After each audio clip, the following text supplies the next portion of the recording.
Hi praise the lord. నా పేరు Anand. Welcome to the scripture together YouTube channel. ఈరోజు మనము తీతుకు రాసిన పత్రిక 2వ అధ్యాయాన్ని కలిసి చదువుకుందాము. మీ దగ్గర బైబిల్స్ ఉన్నట్లయితే దయచేసి వాటిని తెచ్చావండి. ఒకవేళ లేనట్లయితే స్క్రీన్ మీద వాక్యం వస్తుంది, దాన్ని చూసి అయినా చదవాల్సిందిగా కోరుచున్నాను. నీవు హితబోధకు అనుకూలమైన సంగతులను బోధించుము.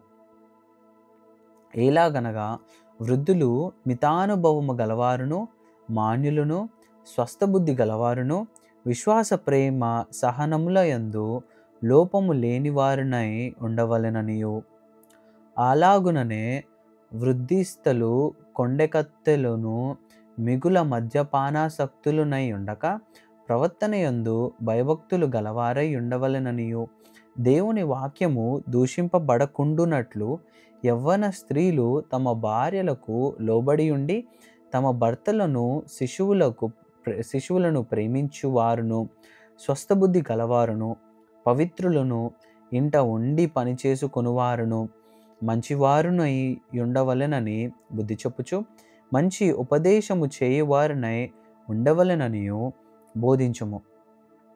అటువలనే స్వస్థబుద్ధి గలవారై ఉండవలెనని యవ్వన పురుషులను హెచ్చరించుము.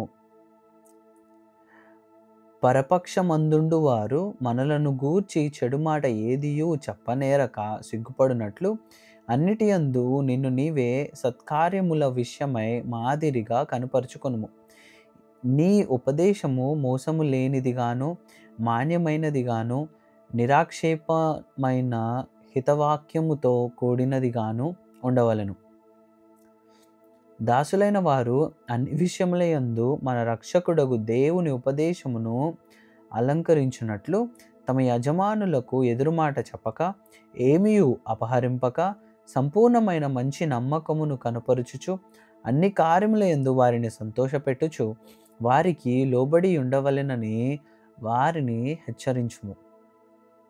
ఏలయనగా సమస్త మనుష్యులకు రక్షణకరమైన దేవుని కృప ప్రత్యక్షమై మనము భక్తిహీనతను, ఇహలోక సంబంధమైన దురాశలను విసర్జించి శుభప్రదమైన నిరీక్షణ నిమిత్తము అనగా మహాదేవుడును మన రక్షకుడునైన యేసుక్రీస్తు మహిమ యొక్క ప్రత్యక్షత కొరకు ఎదురుచూచుచు ఈ లోకంలో స్వస్థ బుద్ధితోనూ, నీతితోనూ, భక్తితోనూ బ్రతుకుచుండవలెనని మనకు బోధించుచున్నది. ఆయన సమస్తమైన దుర్నీతి నుండి మనలను విమోచించి సత్క్రియల యందు ఆసక్తి గల ప్రజలను తన కోసరము పవిత్రపరచుకొని తన సొత్తుగా చేసుకొనుటకు తన్ను తానే మన కొరకు అర్పించుకొనెను. వీటిని గూర్చి బోధించుచు హెచ్చరించుచు సంపూర్ణ అధికారముతో దుర్బోధను ఖండించుచు నుండుము. నిన్నెవనిని తునీకరింపనీయకుము.